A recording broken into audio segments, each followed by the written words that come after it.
Topic है sorry आज का हमारा टॉपिक है lawful questions in cross examination. Topic number 93 है। हमारा जो सेक्शन कहता है कि क्रॉस का एग्जामिनेशन डिफेंस को दिया गया एक बहुत बड़ा हथियार है, लेकिन डिफेंस को भी ये सोचना होगा कि कोई भी क्वेश्चन ऐसा ना पूछा जाए जो गलत हो और समय खराब करने वाला हो। अर्थात टाइम कंट्रोलिंग पावर, क्रॉस को कंट्रोल करने की पावर सारी न्यायपालिका में वेस्टेड रहेगी। आपके जो रेलेवेंट क्वेश्चन है वो तो अलाउ है, लेकिन जो क्वेश्चन रेलेवेंट नहीं है वो क्वेश्चन नहीं पूछे जा सके। अर्थात जो फैक्ट इन इशू है उससे रेलेवेंट क्वेश्चन एक एडवोकेट पूछ सकते हैं अपनी डिफेंस में, ये उनका फंडामेंटल राइट है। लेकिन ये नहीं है कि ये इन्फिनाइट राइट नहीं है।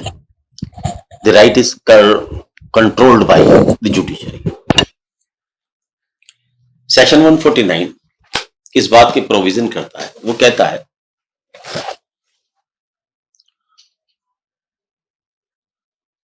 कोई विटनेस सच्चा है या झूठा है उसकी सत्यवादिता परखने के लिए एक डिफेंस लॉयर को प्रश्न पूछने का अधिकार है। विटनेस की जीवन में क्या स्थिति है, क्या उसका रुतबा जलाल है, ऐसे प्रश्न पूछे जा सकते हैं। कुछ ऐसे प्रश्न भी जिसे कहते हैं दोष लगाकर पूछे जा सकते हैं कि वो झूठ तो नहीं बोल रहा या सच्चा व्यक्ति है। ये कैरेक्टर पर आक्षेप लगाकर भी किए जा सकते हैं। ऐसे प्रश्न भी पूछे जा सकते हैं विटनेस है जिसमें वो किसी ना किसी मुकदमे में या वाद में खुद फंसा हुआ नजर आए या उसके फंसने की संभावना हो जाए क्वेश्चन का जवाब देने के बाद। लेकिन बलात्कार के केस में ये ध्यान रखें कि किसी भी लड़की से एक तो कंसेंट से रिलेटेड या उसके प्रीवियस सेक्स एक्सपीरियंस के रिलेटेड कोई क्वेश्चन ना पूछा जा सके, ऐसा ये कहता है, कानून कहता है। एक बार के लिए फिर भी मैं जरा सा इस सेक्शंस को आपकी फॉर योर काइंड नॉलेज पढ़ देता हूं।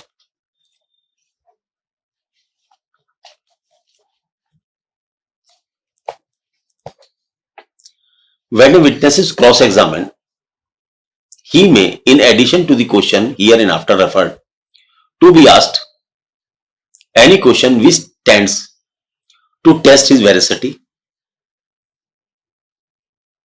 उसकी वेरासिटी टेस्ट करने वाले, सत्यतावादिता टेस्ट करने वाले क्वेश्चन पूछे जा सकते हैं।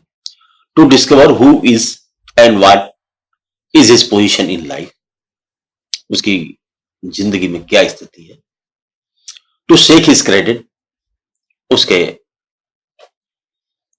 क्रेडिट से आप समझ सकते हैं किसी आदमी की क्या साख है, उसको डिस्क्रेडिट करने के लिए, हिलाने के लिए।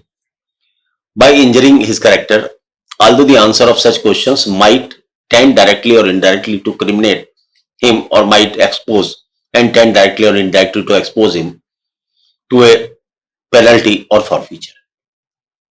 ऐसे भी प्रश्न पूछे जा सकते हैं। यदि जिसका जवाब दे तो उससे उसको किसी मुकदमे में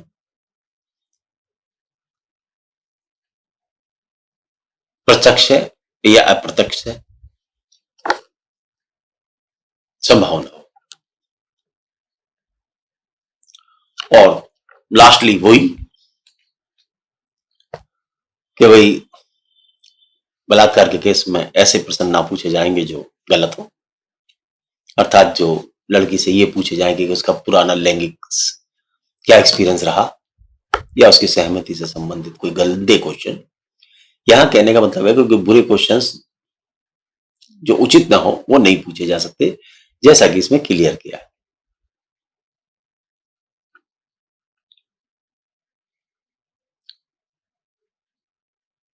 to put in the cross examination of the victim as the general immoral character or previous sexual experience of such victim with any person for proving such consent or the quality of consent.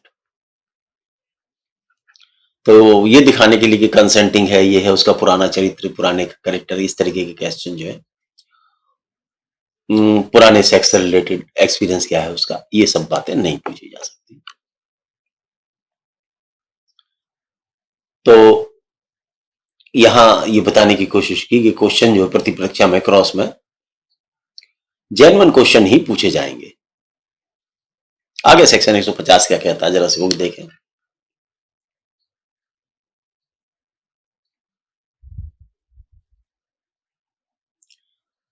साक्षी को उत्तर देने के लिए कब विवश किया जाएगा, witness को कब विवश किया जा सकता है कि वो सही उत्तर दे। यदि ऐसा कोई प्रश्न उस वाद या कार्रवाई से, अगर कोई रेलेवेंट क्वेश्चन है, मुलजिम के हक में है या वादी के हक में है, और उसका बात का जो उसके रेलेवेंट फैक्ट्स हैं उससे संबंधित है, तो उसका जवाब देने के लिए, देखिए जब कोई विटनेस कोर्ट में आता है तो ये तो मानना पड़ेगा कि उसकी जिम्मेदारी बनती है कि वो सच कोर्ट को बताए। ये तो उसे विटनेस बनने से पहले सोचना चाहिए। अर्थात कहने का मारूजा ये अच्छे चरित्र के लोगों को ही न्यायालय आना चाहिए। न्यायालय झूठों के लिए, सुरक्षा के लिए नहीं है। आप सही हृदय से आए हैं, ईमानदार आदमी है, कोई दिक्कत नहीं है, गवाही दें, लेकिन ये नहीं कि झूठे सच्चे आदमी निर्दोषों को फंसाने के लिए कोर्ट में आ जाए और वो कोर्ट में कब्जा कर ले, ये नहीं चलेगा। तो कहे क्वेश्चन ये है कि सेक्शन 150 ये कहता कि फैक्ट इन इशू से रिलेवेंट क्वेश्चन पूछे जा सकते हैं, चाहे उनकी नेचर कैसी भी हो। बात यह है कि केस के में सच के उजागर करने के लिए प्रश्न हो, भले ही उनका उद्देश्य, भले ही उससे गवाह किसी मुकदमे में फंसता हो, अगर वो रिलेवेंट है तो पूछे जाएंगे।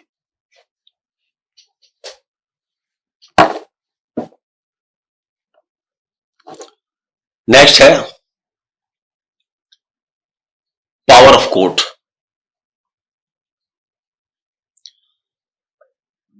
कि वो प्रश्न वो डिसाइड करेगी कोर्ट कौन से क्वेश्चन पूछे जाएं या कौन से प्रश्न ना पूछे जाएं। अर्थात कोर्ट ये देखेगी कि ये कैरेक्टर से संबंधित क्वेश्चन है या कोई इस तरीके का क्वेश्चन है। मान लो किसी को तू डकैत है, बिना सबूत के डकैती का क्वेश्चन पूछ लेना, नहीं, ये नहीं। तो न्यायालय निश्चित करेगा court to decide when question shall be asked when witness compelled to answer. किसी क्वेश्चन का आंसर चाहते हो आप और उसे कंपेल्ड कर रहे हो, तो कोर्ट विल डिसाइड क्या वो क्वेश्चन जो आपने किया है वो केस से रिलेवेंट है या नहीं है। अगर रिलेवेंट है तो जवाब देना पड़ेगा, नहीं रिलेवेंट है तो बकवास करने के लिए नहीं है कोर्ट की जगह। तो यहां इसको हम इसी इतने लेवल तक ही चलते हैं, आगे चलते हैं।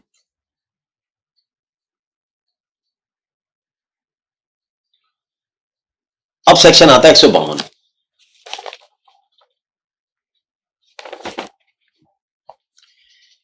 सेक्शन कहता है कि युक्ति युक्त आधारों के बिना प्रश्न न पूछा जाएगा। क्रॉस एग्जामिनेशन जब वकील साहब कर रहे हैं तो उसकी ग्राउंड्स रीजनेबल होने चाहिए। Question not to be asked without reasonable grounds. ये नहीं कि बिना बेसिर के क्वेश्चन अलाउ नहीं होंगे कोर्ट में। अर्थात reasonable grounds should be exist at the time of asking the legal question in cross examination। तो पहली बात, जज कोई न्यायालय में बैठे हुए मूक स्पेक्टेटर नहीं है। मजिस्ट्रेट और जज जुडिशियल प्रोसीडिंग का सबसे अहम हिस्सा है। अगर हम इस प्रोसीडिंग्स को 3 हिस्से में बांटें, एक हिस्से में जुडिशरी है, दूसरे हिस्से में एडवोकेट साहब है, ऑफिसर ऑफ कोर्ट, और तीसरे हिस्से में प्रोसिक्यूटर है। या ये कह सकते हैं सिविल केस में एक में वादी, प्रतिवादी और जज साहब।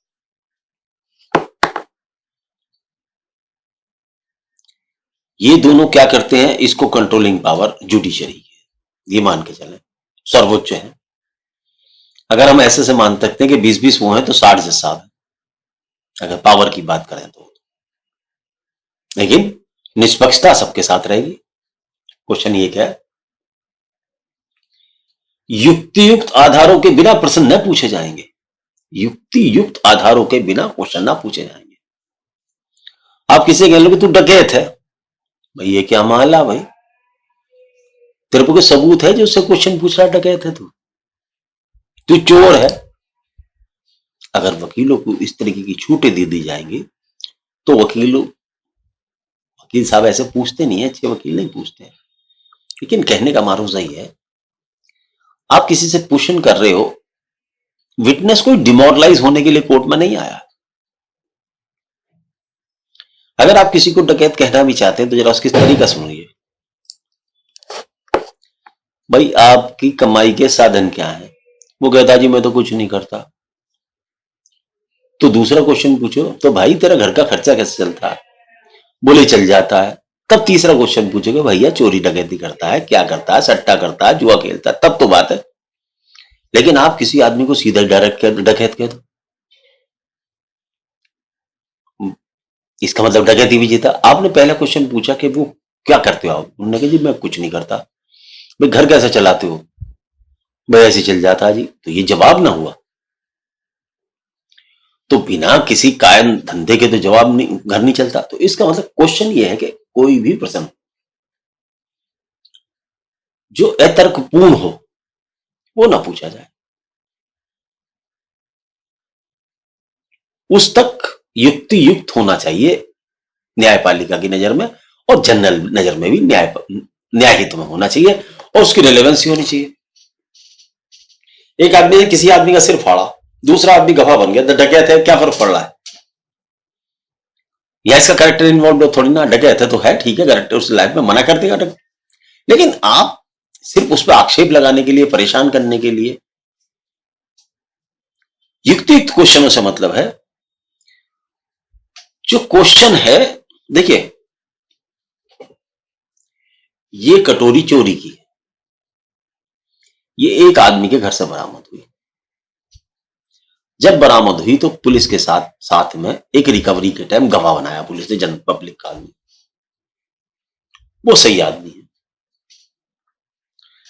अब उसको अगर आपसे उसे पूछना है तो ये पूछो भी ये कटोरी इसके यहां कैसे आई, कैसे नहीं आई, इस कटोरी का क्या औचित्य है, तुम पुलिस के कैसे आते हो, पुलिस के तुम स्टॉक विटनेस तो नहीं हो, पुलिस से तुम्हारा क्या रिलेशनशिप है। इस तरीके की बातें आप पूछ सकते हो।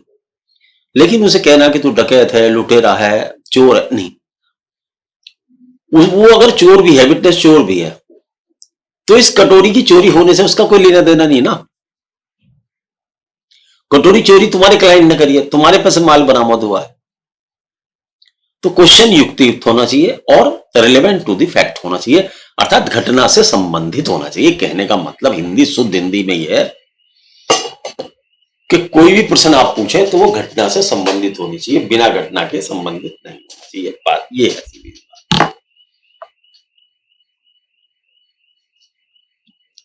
एक सेक्शन और है साहब, यहीं पर इसको समझा दिया जाए तो ज्यादा बढ़िया रहेगा। एक जुडिशरी को पावर और दी है थोड़ी सी।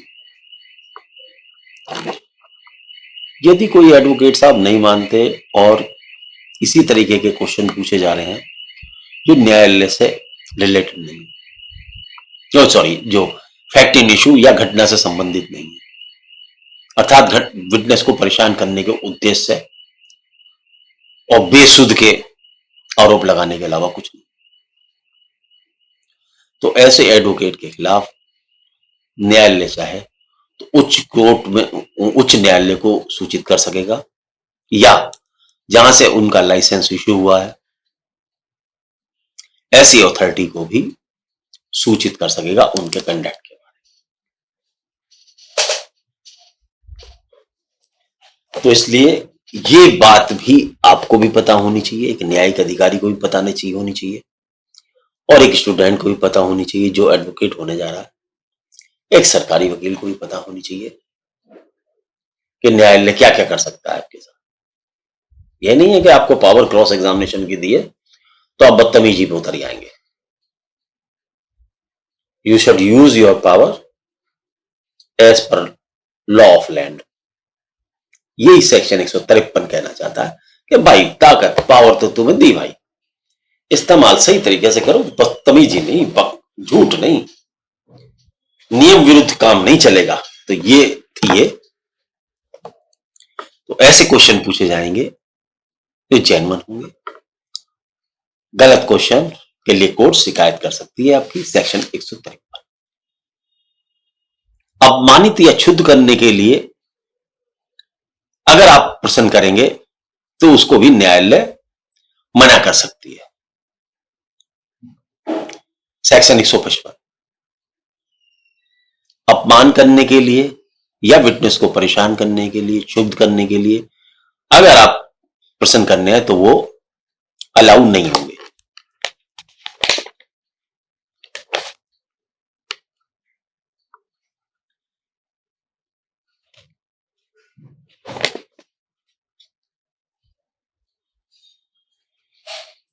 देखिए, दो तीन प्रकार के विटनेस और होते हैं। एक तो जब विटनेस है डायरेक्ट एविडेंस का आ गया, एक होता है चांस विटनेस, एक होता है पॉकेट विटनेस। एक तो मौखिक साक्ष्य देखा, जैसे घटना घटी, कोई कहता है मैंने चाकू मारते देखा, ये मौखिक विटनेस हो गया, आई विटनेस हो गया। दूसरा कहता है जो वो चाकू मार रहा था मैंने वीडियो भी बना ली, तो ये वीडियो वाला दस्तावेजी विटनेस हो गया, दस्तावेज लाएगा, उस वीडियो की क्लिप पेश करेगा, बताएगा। एक विटनेस होता है वास्तु विटनेस, वास्तु साक्ष्य। जब मान लो सपोज करो ये चाकू है, चाकू से जिससे हत्या की गई, जब वो न्यायालय के समक्ष, न्यायालय के इंस्पेक्शन के लिए लाया जाता है तो वो क्या है, वास्तु साक्ष्य है। अर्थात वो ऐसी एविडेंस है जो न्यायालय के सामने व्यक्तिगत रूप में पेश कर रही है, वास्तु स्थिति, प्रैक्टिकल एविडेंस, भौतिक साक्ष्य। तो क्या हुआ, मौखिक साक्ष्य एक हुआ, एक दस्तावेजी साक्ष्य हुआ, एक वास्तु साक्ष्य हुआ, जब हम प्रैक्टिकल दिखाएं, ऐसा गवाह जो वास्तु पेश करे, चीज पेश करे वो। और एक भैया पॉकेट विटनेस, कोई विटनेस है साहब, पुलिस उसे हर केस में विटनेस बना लेती है, पता लगा वो 15 केसों में पहले विटनेस है। ऐसे विटनेस स्टॉक विटनेस कहलाते हैं, अनरिलायबल होते हैं। पुलिस के केस में कई बार ऐसी मुखबर वगैरह को विटनेस बना लेती है पुलिस। अगर वो विटनेस बेर बेर आते हैं, केसों में आ चुके हैं, तो ऐसे विटनेस स्टॉक विटनेस कहला जाते हैं और उनकी वैल्यू न्यायालय की नजर में कम होती है। चलो, मेरा ये टॉपिक नहीं था, लेकिन ये मैंने मेरे नोटिस में आ गई, याद आ गई, तो मैंने आपको बताने की कोशिश करी। तो पॉकेट विटनेस मौखिक साक्ष्य, दस्तावेजी साक्ष्य, वास्तु साक्ष्य, प्रैक्टिकल चीज का प्रोड्यूस करना जाए। तो न्यायालय में केस चीजों को प्रैक्टिकल भी प्रोड्यूस किया जाता है। जैसे हथियार होते हैं जो मौका वारदात से बरामद होते हैं, वो सब पेश किए जाते हैं, तो उसे वास्तु एविडेंस कहते हैं, मतलब रियल एविडेंस या भौतिक एविडेंस। अब आप इस पर आइए जरा, 157 question by party to his own witness. Question by party to his own, जब जो व्यक्ति किसी व्यक्ति गवाह को लेकर आता है, ये पुलिस इस गवाह को लेकर आई कोर्ट में, तो इस गवाह की जिम्मेदारी है कि ये सच बोले। जो बयान इस गवाह ने पुलिस को दिया है, ये वो बात कोर्ट में कह रहा है, या जो बयान इसने मजिस्ट्रेट साहब को दिया है। अच्छा, पुलिस को बयान कौन सा होता है, मजिस्ट्रेट को, जरा सही और सुन लो। जो बयान पुलिस, ये जो गवाह है, इसने जो पुलिस को बयान 180(3) में, 180 के सबसेक्शन 3 में पुलिस के समक्ष जो इनने बयान दिया है, ये वही बयान कोर्ट में देवे। दूसरी बात, ये इसने जो मजिस्ट्रेट साहब के सामने बयान दिया, अगर कोई बयान इसका मजिस्ट्रेट साहब के सामने हुआ है, इसे पहले 164 का बयान कहते थे, लेकिन अब 183 में होता है वो बयान। जैसे लड़कियों का बयान कराया जाता है, गवाहों का कराया जाता है, मुलजिमों के बयान कराए जाते हैं 183 में, स्टेटमेंट को वजनदार बनाने के लिए। तो जब तक ये वो बयान देता है तब तक तो ये ठीक है, ये गवाह ठीक गवाह कहलाता है। लेकिन जैसी ये गवाह वो बात कोर्ट को नहीं बताता जो इसने देखी थी, अर्थात ये पैसे लेकर, बिक के, या दबाव में, या डर के मुलजिम के पक्ष में गवाही ना नहीं देता, बल्कि उस व्यक्ति के खिलाफ गवाही देता है जो कि विक्टिम है। अर्थात जो पुलिस का केस है, जब उसके खिलाफ जब वो पुलिस का गवाह जिसको पुलिस लाई है और पुलिस की बात का समर्थन नहीं करता, अर्थात जो उसने पहले कहा उससे मुकरता है और झूठ बोलता है या नहीं मुकरता है, तो ऐसे विटनेस को हॉस्टाइल विटनेस कहा जाता है। हॉस्टाइल वर्ड इसमें कहीं दिया नहीं है, लेकिन न्यायालय में ऐसे विटनेस को पक्षद्रोही साक्ष्य कहते हैं, लेकिन इंडियन एविडेंस एक्ट में हॉस्टाइल विटनेस वर्ड यूज नहीं किया गया। तो ऐसे विटनेस को न्यायालय को यह बता के कि सर ये देखिए जो इसने पुलिस को बयान दिया 183 में, और जो मजिस्ट्रेट साहब के सामने इसका बयान हुआ था 183 में, ये उन बयानों से मुकर रहा है। तो ऐसी परिस्थिति में न्यायालय सरकारी वकील को क्रॉस एग्जामिनेशन की परमिशन दे सकता है। तो ऐसा विटनेस जो हॉस्टाइल हो जाता है उससे भी क्रॉस एग्जामिनेशन किया जा सकता है। यह सेक्शन ये कहता है 157, इसको हॉस्टाइल विटनेस कहा जाता है। वैल्यू क्या है इसकी तो सब बात की बातें हैं, लेकिन ऐसा विटनेस हॉस्टाइल विटनेस कहलाता है। आज मेरा मूड है इसको खत्म करने का, लेक्चर को, इस एक्ट को ही पूरा हो गया ये। तो हॉस्टाइल विटनेस 157,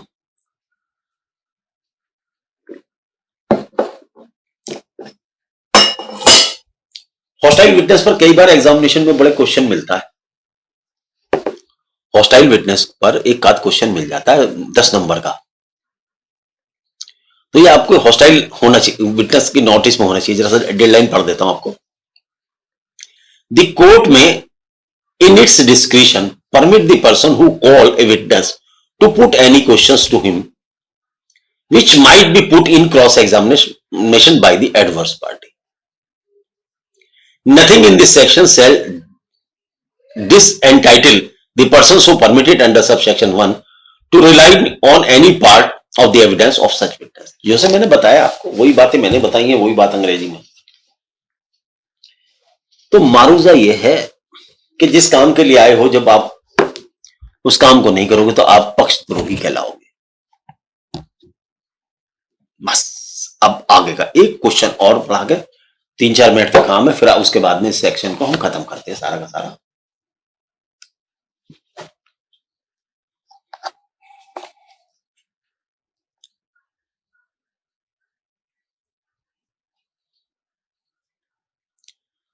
इसको सेक्शन को पढ़ देता हूं और समझ लेना जरा सा। साक्षी की विश्वसनीयता पर अधिक्षेप, अंग्रेजी में पढ़ता हूं, हिंदी में। किसी साक्षी की विश्वसनीयता पर प्रतिपक्षी द्वारा या न्यायालय की सम्मति से उस पक्षकार द्वारा जिसने उसे बुलाया निम्नलिखित प्रकारों के आक्षेप किए जा सकते। किसी साक्षी की सच्चाई पर, विश्वसनीयता पर, या तो दूसरी पार्टी जो एडवर्स पार्टी है अर्थात मुलजिम पार्टी है या प्रतिवादी पार्टी है, न्यायालय की सहमति से उस पक्षकार द्वारा या न्यायालय की सहमति उस पक्षकार द्वारा जिसने उसे बुलाया, अर्थात दोनों पार्टी गवाह से विश्वसनीयता से संबंधित प्रश्नों को पूछ सकती हैं। निम्नलिखित पक्ष का अधिपेक्ष किया जाता है, अर्थात उसकी जो एविडेंस है उसे हिलाया जा सकता है। कहने का मतलब यह है कि उनने जो कहा उसको दूसरी साक्ष्य से हटाने की कोशिश की जाए। कैसे की जाए? उन व्यक्तियों के साक्ष्य द्वारा जो परिसाक्ष्य देते हैं कि साक्षी के बारे में अपने ज्ञान के आधार पर वे उसे विश्वसनीयता का अपात्र समझते हैं। अर्थात ये किसी और विटनेस से ये कहलवा के भाई वो तो अपात्र आदमी है, ठीक नहीं है, ऐसा कोई स्टेटमेंट दिला दिया जाए। या ऐसे आरोप लग सकते हैं कि यह साबित किए जाने द्वारा कि साक्षी को रिश्वत दी गई है या उसने रिश्वत की प्रस्तावना या रिश्वत के लिए एक्सेप्टेंस स्वीकार कर ली है या अपना साक्ष्य देने के लिए कोई अन्य भ्रष्ट उत्प्रेरणा मिली है। अर्थात कोई गलत, जैसे हॉस्टाइल हो रहा ऊपर वाला विटनेस, तो ये पैसे लेके हॉस्टाइल हो रहा होगा।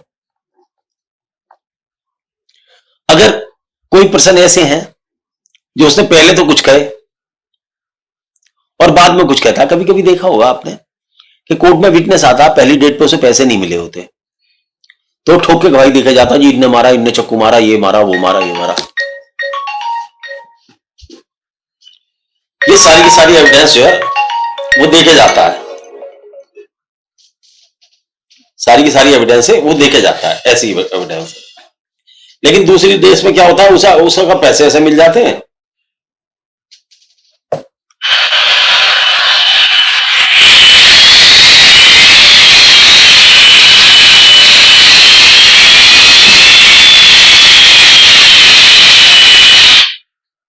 उसे पैसे ऐसे मिल जाते हैं तो वो हॉस्टाइल हो जाता है।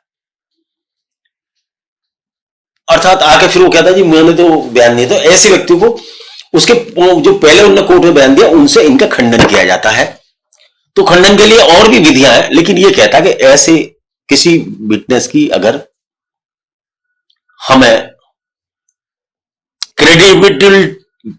क्रेडिबिलिटी को इंपीच करना है तो उसका मेथड ये सेक्शन बताता है। अगर हम किसी व्यक्ति को झूठा कहना चाहते हैं तो कुछ साक्ष्य ऐसे लाके कि वो झूठे हैं या उसे ऐसे कोई वो दिखा के कि इनने रिश्वत ली है, रिश्वत लेके बयान कर रहा है, झूठ बोल रहा है, क्या कारण है, ये ऐसे, या साक्ष्य के इसके भाग का जो कुछ उन्होंने कोई स्टेटमेंट कभी दिया उससे उसका खंडन करा के, कंट्राडिक्ट करा के, जैसे मैंने पहले बताया। मैं इसको एक बार पढ़ देता हूं। Impeaching credit of witness. The credit of a witness may be impeached in the following ways: by the adverse party or with the consent of a court by the party who call him. कैसे? By the evidence of a person who testified that they, from their knowledge of the witness, believe him to be unworthy of credit. ऐसा करके ऐसी evidence देके। By proof that the witness, by proof, ऊपर क्या था? By the evidence of a person, or by proof that the witness has been bribed or has accepted the offer of bribe or has received any other corrupt inducements to give his evidence. ऐसी evidence भी लाके दी जा सकती है। By proof of formal statement consistent with any part of his evidence which is liable to be contradicted. क्या तीन विधि बता दी इन्होंने? भाई कोई एविडेंस लाके, कोई प्रूफ दिखा के न्यायालय में उसकी क्रेडिबिलिटी को, विटनेस को चेक किया जा सकता है। अब ये दोनों पार्टी कर सकती हैं। अब ये देखना है कि किसको नुकसान करता है, किसको फायदा करता है। जिसको फायदा करेगा वो तो क्यों करेगा, जिसको नुकसान करेगा वो ही लाएगा, ऐसी बात है अगर कुछ होगी तो। By the proof of forward statement, अगर कोई पुराने स्टेटमेंट है उनको फॉरवर्ड करके ऐसे से इंपीच की जा सकती है उसके क्रेडिबिलिटी को। उदाहरण के लिए जैसे खंडन वाली बात में कहते हैं, पहला उदाहरण था, कोर्ट में पहली बार कुछ और बयान दिया और दोबारा दूसरा बयान दे रहा है, तो उसकी क्रेडिबिलिटी को डाउट करने के लिए वो पिछला बयान उसे याद दिलाया जा सकता कि देख तूने ये बोला, तू देख कसम खा के ये क्या गया था, अर्थात उसकी बात को खंडित किया जाए। ऐसा खंडन कहला सकता है। एक डॉक्टर साहब ने राय दी कि औरत के साथ जो बलात्कार किया गया वो इतनी जबरदस्ती तरीके से किया गया कि उसकी योनि में जख्म हो गए। डिफेंस के द्वारा यह क्वेश्चन पूछा गया कि क्या ऐसे जख्म नॉर्मल केस में भी आ सकते हैं? तो कोर्ट ने कहा यह खंडन नहीं है। उन्होंने कहा यस, तो ये कोई खंडन नहीं है। बात यह जब ये कहते कि इस केस में जो ऐसे केस निशान है, क्या ऐसे निशान नॉर्मल स्थिति में आ सकते हैं किसी के, तो वो खंडन नहीं माना कोर्ट ने। अगर डॉक्टर ने जो पहली राय दे दी है तो वो राय पे तो खंडन करने के लिए या तो ये कहलवाया जाए कि नहीं भाई ये तो राय दी थी मैंने गलत दे दी थी, तो विश्वास, तब तो बात अलग है। ऐसा नहीं, तो खंडन होने का तरीका जो इसमें सेक्शन इसके 158 के ग में दिया, इसको स्पष्ट करता है। दोस्तों एक सेक्शन एक और 162 याद कर लो। कभी भी विटनेस कोई बात अपनी स्मृति ताजा करनी चाहता है, आईओ वगैरह, तो 162 के तहत वो अपनी स्मृति ताजा कर सकता है। और एक बात लास्ट में कि कोर्ट सेक्शन 159 के तहत आपको केवल रिलेवेंट क्वेश्चन पूछने की ही अनुमति देगा। तो 159 कोर्ट की पावर कहती है कि कोर्ट का डिस्क्रिशन है कि इररिलेवेंट क्वेश्चन ना पूछने दे। वो जिसे कहते हैं ना कोर्ट में क्वेश्चन उठता है को ऑब्जेक्शन सस्टेन, ऑब्जेक्शन पिक्चर में देखा हुआ, objection sustain, objection over rule. ये सेक्शन 159 उसी पावर के बारे में डिसाइड करता है कि ये मजिस्ट्रेट साहब की पावर है कि वो रिलेवेंट क्वेश्चन तक ही पूछने दे। सुगंध साक्ष्य को साक्ष्य की संपुष्टि करने की प्रवृत्ति रखने वाले नहीं, ये नहीं, कुछ और है। वो एक इसमें ही है सेक्शन, मुझे याद नहीं आ रहा, इस समय दिमाग से उतरा। तो वो कोर्ट की पावर को दर्शाता है कि जैसे 154 है, 154 ही आपको मैंने बताया था, 153 ही है, युक्ति के आधारों पर क्वेश्चन पूछे जाएंगे। तो अर्थात न्यायालय जो है उसको कंट्रोल करेगा पूरी की पूरी एविडेंस को। अब बस स्मृति ताजा करने के लिए 162 था बस। इसके बाद में आज इसको मैं खत्म करता हूं, अगली डेट से देखते हैं कि हम क्या नया लेक्चर स्टार्ट करेंगे। आज से यही, नमस्कार।